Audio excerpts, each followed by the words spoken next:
Oh, alléluia. Merci, Seigneur. Marc, chapitre 10. On dit souvent qu'on ne sera pas long. Le Seigneur nous aide. Marc, chapitre 10. À partir du verset 46. Alléluia. Oh, sois béni, Seigneur, parce que tu es fidèle. Je vais lire la parole de Dieu. Merci, Saint-Esprit, de nous conduire au nom de Jésus. Ils arrivèrent à Jéricho. Point. Et lorsque Jésus en sortit avec ses disciples et une assez grande foule,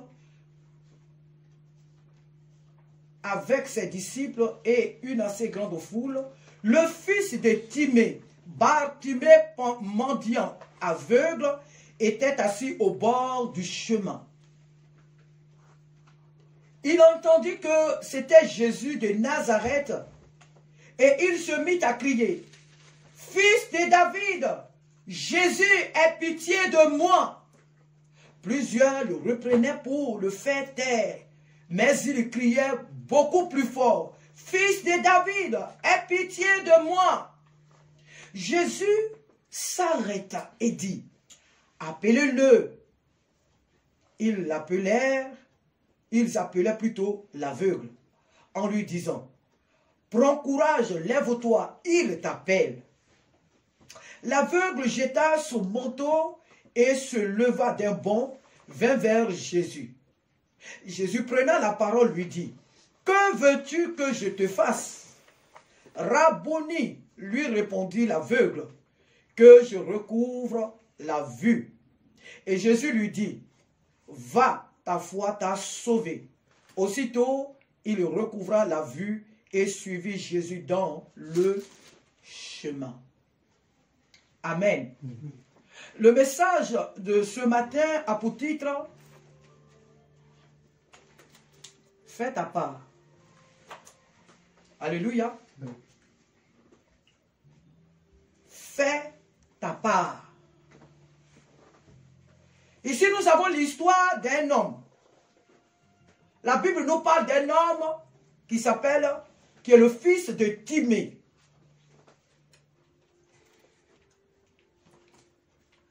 C'est le fils de Timée. Lui, son nom, c'est l'aveugle. Mais le nom de son père, c'est Timée.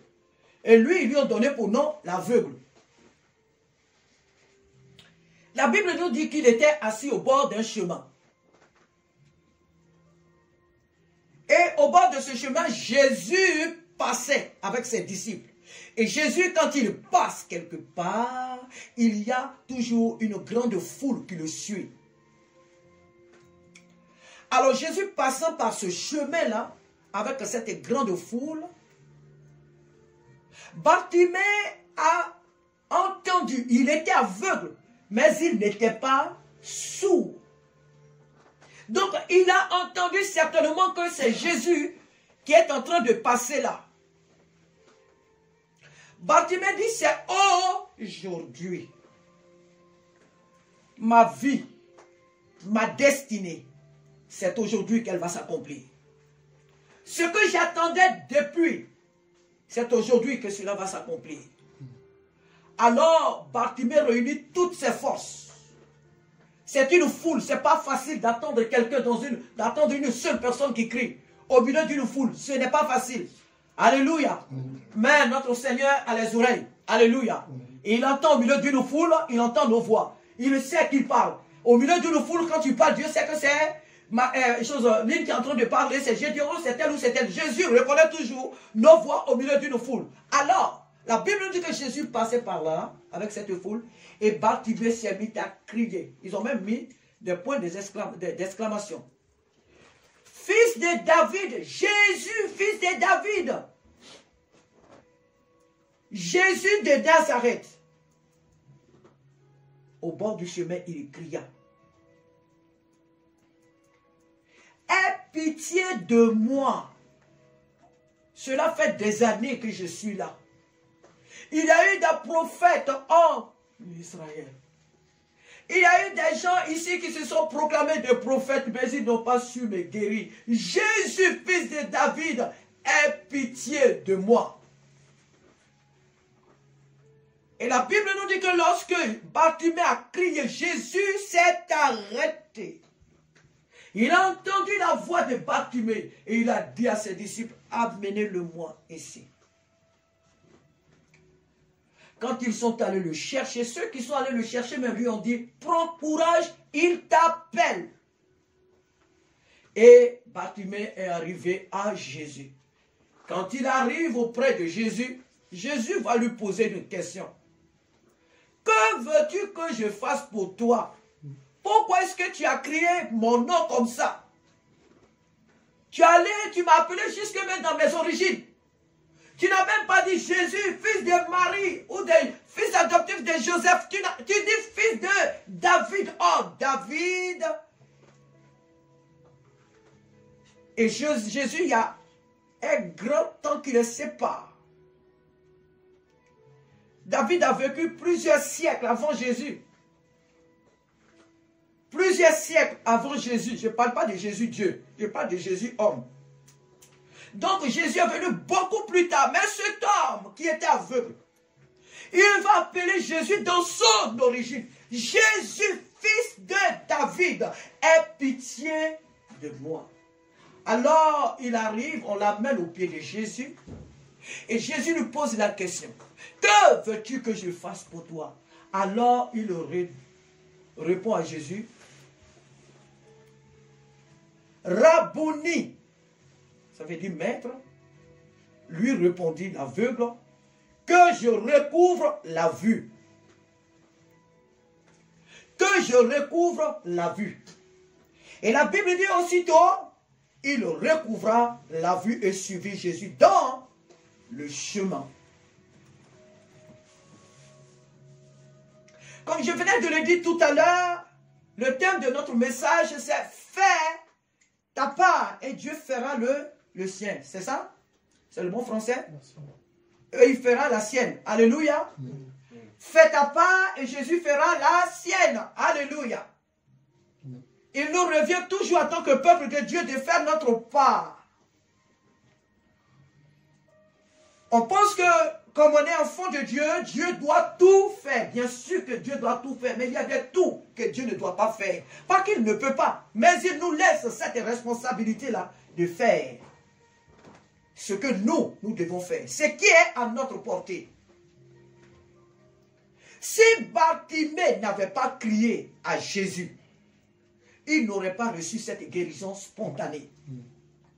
Si Bartimée avait eu peur de la foule pour dire, mais qu'est-ce que Jésus?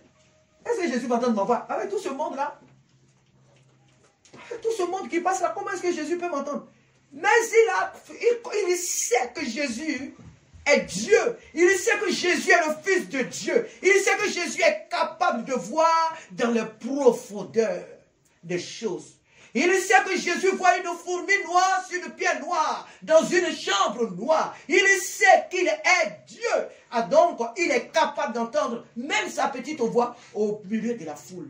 Il dit, il faut que je crie. Il n'a pas dit, oh Jésus, de manière désintéressée, de manière abattue, oh Jésus, non. Fils de David, Jésus-Christ, fils de David, aie pitié de moi. Et Jésus est venu. D'abord, ce pas-là veut nous enseigne en tant que peuple de Dieu. Que dans les épreuves et les difficultés que nous avons, ou que nous traversons, nous devons crier à Jésus. Ne disons pas, non, mais Dieu voit que je souffre. Dieu voit que je traverse telle situation. Dieu voit que les démons m'attaquent. Dieu voit que j'ai besoin du travail. Non, mais Dieu voit que j'ai besoin de me marier. Dieu voit que j'ai besoin d'une femme. Dieu voit que j'ai besoin de ce diplôme. Dieu voit. Dieu me voit. Non, oui. Sinon que oui, Dieu te voit. Mais Dieu veut que tu te mettes en action. Alléluia. Tu veux du travail. Mais Dieu veut que tu te lèves pour aller poser les CV. Ce n'est pas chez toi à la maison que le travail va te trouver. Tu veux une femme, mais Dieu veut que tu pries. Dieu veut que toi-même tu pries et que tu demandes sa volonté. Dieu veut que nous posons nous aussi des actes. Il ne fera jamais tout à notre place. Moi, je suis une mère, je fais la cuisine pour mes enfants. Mais après avoir fait la cuisine, c'est pas moi qui leur mets la nourriture dans la bouche. C'est pas aimer l'enfant de faire. À un certain âge, oui, je l'ai fait parce qu'ils étaient petits. Mais aujourd'hui, ils sont des adultes. C'est plus moi qui mets la nourriture. Je la prépare en tant que mère de la maison. Je prépare la nourriture. Mais c'est à eux de se servir et manger. Alléluia. C'est à eux de prendre la nourriture qui est posée sur la table, de se servir. Et si jamais elle n'est pas posée sur la table, qu'elle est dans les marmites, je veux qu'ils se servent, c'est à eux d'aller se servir pour manger. De prendre selon la quantité qu'il leur faut, puis manger. Bartimée a crié à Jésus parce qu'il avait un besoin. Bartimée était aveugle. Il était aveugle. Il avait deux oreilles qui entendaient, mais il ne pouvait pas voir. Bartimée était dans un autre monde à lui. Dans un monde de défaite. Dans un monde d'échec. Il a crié à Jésus. Et Jésus a entendu sa voix. Mais, il est bien d'avoir de bons amis. Alléluia. Alléluia. Le chrétien ne va pas se ramasser des gens comme ça pour dire que oui, ce sont mes amis. Des amis qui ne t'apportent rien du tout dans ta vie. Ce ne sont pas des amis, ça. Vous voyez quand Jésus dit à ses disciples, allez-y le chercher. Qu'est-ce qu'eux, ils lui disent? Ils lui disent, prends courage, il t'appelle.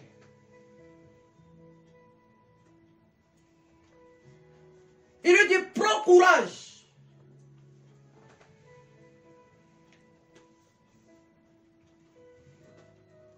Prends courage, lève-toi, il t'appelle. Est-ce que quand tu as des problèmes, tes amis, que te disent-ils? Quand tu traverses des moments difficiles, que te disent tes amis? Est-ce que ils te disent, oh, c'est pas la peine, c'est fini, il n'y a plus de solution, écoute, c'est comme ça, non, c'est fini. Est-ce qu'ils te découragent? Ou sont-ils des amis qui te disent, prends courage, lève-toi et marche. Lève-toi, fonce. C'est encore possible. Ce n'est pas gâté, ce n'est pas fini. Prends courage et marche. Prends courage et avance. Va, va.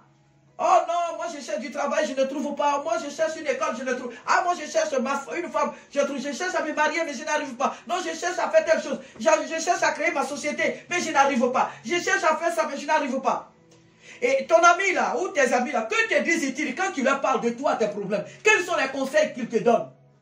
Te disent-ils, mon ami, prends courage, tant que tu vis encore de l'espoir. Tant que tu vis ton rédempteur, à savoir si ce sont des chrétiens, parce que normalement le chrétien doit avoir des amis chrétiens. Il n'y a pas de rapport entre nous, les chrétiens, et le monde. Un chrétien ne peut pas avoir des amis du monde, des gens qui ne prient pas, des gens qui ne sont pas convertis. Tu te ramènes en arrière. Alléluia. Ceux-là, ils ont dit à Bartimée, lève-toi, prends courage. Prends courage, lève-toi, il t'appelle. Ils l'ont encouragé à se lever. Ils l'ont encouragé à se lever de là où il était. Et Bartimée, ils l'ont conduit à Jésus. Voilà de bons amis. Le rôle d'un ami, c'est de t'amener là où de toi-même tu ne peux pas arriver. Un ami que tu as dans ta vie doit t'aider à aller plus loin. C'est pourquoi on ne se ramasse pas des amis n'importe comment. On ne se ramasse pas des amis comme ça pour dire tel est mon ami, tel est mon ami. Il est au sixième de toi aussi, tu es au sixième de. Qu'est-ce qu'il peut t'apporter? Il est en sixième, toi tu es en sixième. Qu'est-ce qu'il peut t'apporter? Non, tu dois prendre ce qui est élevé, ce qui est au-delà de toi-même.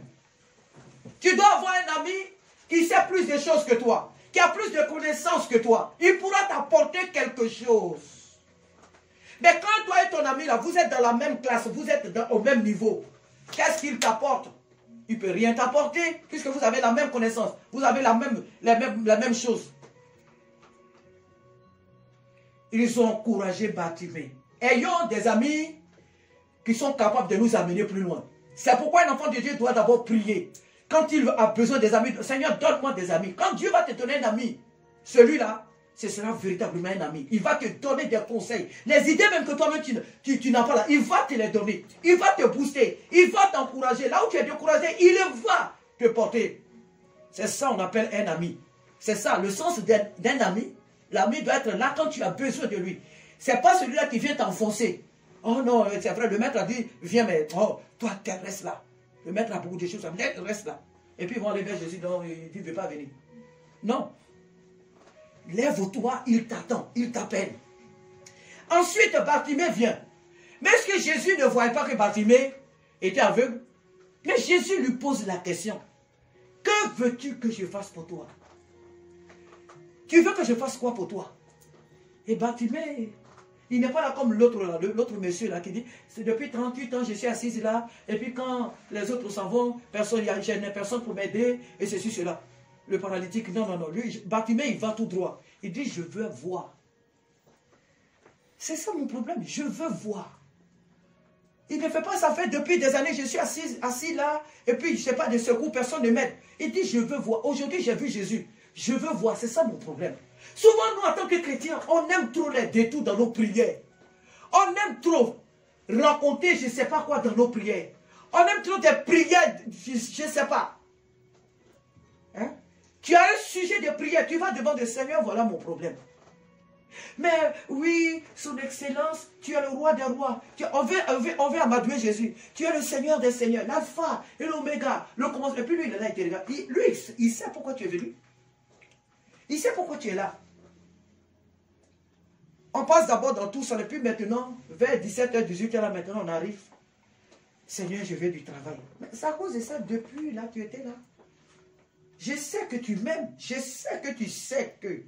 Sinon, je sais que tu sais que je suis ton Dieu.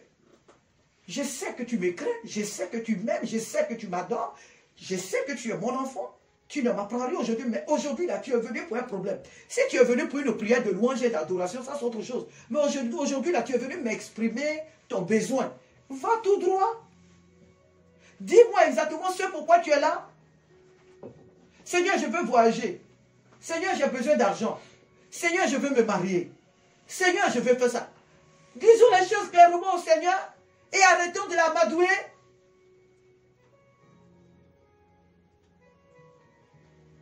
Soyons directs avec Jésus. Alléluia. Ce n'est pas pour le brutaliser dans les prières, mais soyons directs. Il nous a dit lui-même, quelque part dans Matthieu, il dit quand tu pries là, il dit quand vous priez là, évitez de multiplier trop de paroles, pensant qu'à force de paroles, vous serez exaucés. Non. Soyez clairs, bref, exprimez vos besoins de façon claire et bref à Dieu. Dieu sait les choses. Avant même que ta bouche ne s'ouvre, il le sait. Bartimée a été direct. Jésus connaît, il savait que Bartimée était aveugle. Mais il lui pose la question. Le Seigneur sait, c'est vrai, nos besoins. Il connaît nos besoins. Mais il veut que nous ouvrons nos bouches et que nous les lui exprimons. La Bible dit, faites-moi connaître vos besoins par des prières et des supplications. Faites-moi connaître vos besoins. C'est ce que Dieu désire. Tu as un besoin, il faut l'exprimer à Dieu. Tu es attaqué, il faut venir devant Dieu. Demande la délivrance au Seigneur. Il t'a donné le pouvoir de chasser les démons. Lève-toi dans la prière. Ne joue pas avec ça. Lève-toi dans la prière et chasse l'esprit. On ne te demande pas de payer de l'argent pour chasser un démon. C'est tout simplement la parole de Dieu qui est là. Prends position dans cette parole. Proclame-la et chasse cet esprit. C'est tout. Et la Bible nous dit que Jésus prenant la parole lui dit, que veux-tu que je fasse pour toi? Il dit, Raboumi. Déjà, Bartimée reconnaît déjà la supériorité de Jésus. On ne s'approche pas de quelqu'un qu'on ne considère pas. Alléluia. Alléluia. On ne s'approche pas de quelqu'un qu'on ne considère pas. Quelqu'un pour qui on n'a aucune considération, on ne lui demande pas des choses. Bartimée connaissait déjà l'importance de Jésus. Bartimée dit ici Raboumi, ce qui veut dire maître. Il reconnaît la grandeur, il reconnaît la supériorité de Jésus. Il sait que Jésus est capable de transformer sa vie. Il sait que Jésus est capable de changer sa vie en bien. D'aveugle qu'il était, il sait qu'aujourd'hui Jésus peut lui donner la vie. Il sait que Jésus est Dieu. Il dit Raboumi. Ce qui veut dire maître, je veux recouvrir la vue. Et Jésus a vu sa foi. Déjà, une personne qui crie comme ça dans une foule à quelqu'un, à Jésus, on connaît plein d'histoires dans la Bible. Hein. Il y avait la femme aussi de Père des Sangs qui s'est frayé le chemin dans la foule, qui a touché Jésus. Elle a été instantanément guérie. La foule, c'est quoi? La foule, c'est tous les problèmes qui sont autour de nous. La foule, c'est tout ce qui nous empêche de venir dans la présence de Dieu. La foule, ce sont les distractions. La foule, ce sont les problèmes. La foule, ce sont des mauvaises compagnies. La foule, c'est la mauvaise vision, les mauvaises perceptions, les mauvaises manières de nous voir nous-mêmes comme Moïse face à Dieu. Mais je ne suis pas capable, mais je ne parle pas, mais ceci, cela. La foule, ce sont tous ces problèmes-là. Mais au milieu de tous ces problèmes, au milieu de toute cette foule-là, Bartimée crie à Jésus. Au milieu de nos problèmes, au milieu des difficultés, peu importe la nature des problèmes, peu importe le nombre des ennemis qui nous attaquent, peu importe le nombre de problèmes que nous pouvons avoir sur cette terre, nous avons droit, l'autorité de crier à Jésus-Christ. Nous avons en nous la force de crier à Jésus-Christ. Il entendra notre voix et il viendra nous délivrer. Alléluia. Le chrétien doit faire sa part. C'est vrai que Dieu est Dieu, mais il revient à chaque enfant de Dieu de faire ce qu'il doit faire. Il y a un chant que nous chantons qui dit « Prie, agis chaque jour. Prie et agis. Je veux un travail, je dois me lever pour le chercher et ensuite je viens prier. Quand moi j'ai fini de déposer mes CV, j'ai fini de faire ce que je dois faire, maintenant je viens et je prie. Dieu a vu que moi j'ai fait ma part. Je ne vais pas aller secouer les chefs d'entreprise là pour leur dire donnez-moi le travail. Je vais demander au Saint-Esprit maintenant d'agir. Parce que moi je suis allé, j'ai déposé mon CV, maintenant c'est à lui de toucher les cœurs, sinon le cœur du chef de cette entreprise, c'est à lui maintenant de toucher son cœur pour que j'y entre pour travailler. Donc chaque enfant de Dieu doit faire sa part. Bartimée a fait sa part. Il a levé la voix. Il ne voyait pas, c'est vrai. Il était limité, c'est vrai. Mais il savait qu'il avait non seulement aussi ses oreilles qui entendaient, excusez-moi, c'est vrai que ses yeux étaient fermés, mais il savait qu'il avait sa bouche. Il avait sa voix. Il avait sa bouche qui pouvait aller chercher la solution pour lui. Il avait ses oreilles qui pouvaient entendre.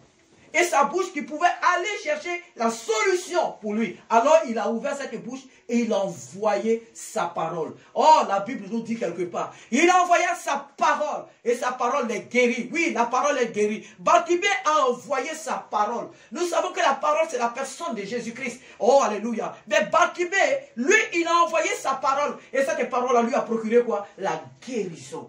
La guérison. La parole, elle est guérie. Quand elle est positive, elle est guérie. Alléluia. Bartimée a ouvert sa bouche et il envoya sa parole. Et cette parole lui a procuré la guérison. La guérison. Et la Bible dit quoi? Bartimée s'est levé et ensuite, lorsqu'il a été guéri, il s'est levé et il a suivi Jésus dans le chemin. La Bible n'a pas dit que Bartimée est guéri et puis il est parti. Hein? Non. Il a suivi Jésus dans le chemin. Lorsque Dieu vient nous délivrer, lorsque Dieu pourvoit nos besoins, quelle est notre réaction après? Après que Dieu nous ait fait du bien, comment est-ce que nous réagissons? Jésus nous a sauvés, c'est vrai. Mais chaque jour, Dieu nous fait des grâces. Dieu accomplit des choses dans nos vies. Comment nous réagissons? Est-ce parce que Dieu m'a donné un travail, maintenant je ne viens plus à l'église? Est-ce parce que Dieu m'a donné une femme, maintenant je ne viens plus à l'église? Est-ce parce que maintenant je suis devenu homme d'affaires, femme d'affaires, je n'ai plus le temps à consacrer à Dieu? Bartimée a suivi Jésus dans le chemin. Et quand on suit Jésus dans le chemin, qu'est-ce qu'on fait? C'est qu'on est devenu son disciple. Bartimée a suivi Jésus-Christ. Il a suivi Jésus dans le chemin pour le servir. Frères et sœurs, soyons des chrétiens reconnaissants. Soyons reconnaissants à Dieu. Soyons reconnaissants à Jésus-Christ. Lorsqu'il nous bénit, lorsque Dieu nous fait du bien, soyons reconnaissants. N'utilisons pas ce bien qu'il nous a fait pour nous éloigner de lui. Dieu ne nous bénit pas dans le but de nous éloigner de lui. Non. La bénédiction de Dieu doit au contraire nous amener à lui être reconnaissants et à le servir encore davantage. Mais la bénédiction ne doit pas nous éloigner de Dieu. L'opulence ne doit pas nous éloigner de Dieu. L'opulence n'a pas éloigné Salomon de Dieu. Ce n'était que l'amour des femmes qui l'ont éloigné de Dieu, mais pas la richesse. Oh, il était l'homme le plus riche du monde. Il était l'homme et il le sera. Alléluia. Un grand roi. Mais ce ne sont pas les richesses qui ont éloigné Salomon de Dieu. C'est l'amour des femmes étrangères. Donc, alléluia. L'opulence, si Dieu nous fait du bien, Dieu nous donne un travail. Dieu nous donne une femme, des maisons. Dieu nous donne de réaliser, d'avoir des choses, les choses de ce monde. Cela ne doit pas nous amener à négliger la présence de Dieu. Que Dieu nous aide ce matin. Alléluia. Que Dieu nous bénisse, que le Saint-Esprit nous aide et faisons notre part. Ne baissons pas les bras. Crions à l'Éternel. Exprimons nos besoins à l'Éternel comme Bartimée. Il agira. Il reviendra et il répondra à nos cris. Alléluia. Que son nom soit béni. Père, nous te bénissons ce matin pour ta parole. Nous te rendons toute la gloire parce que tu es fidèle. Nous te rendons toute la gloire parce que tu es notre Dieu.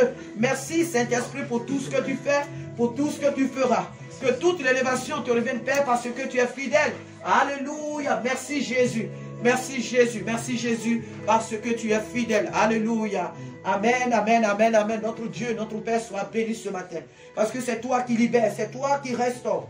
Oh, alléluia. Merci, merci, merci pour ta grâce immense. Alléluia.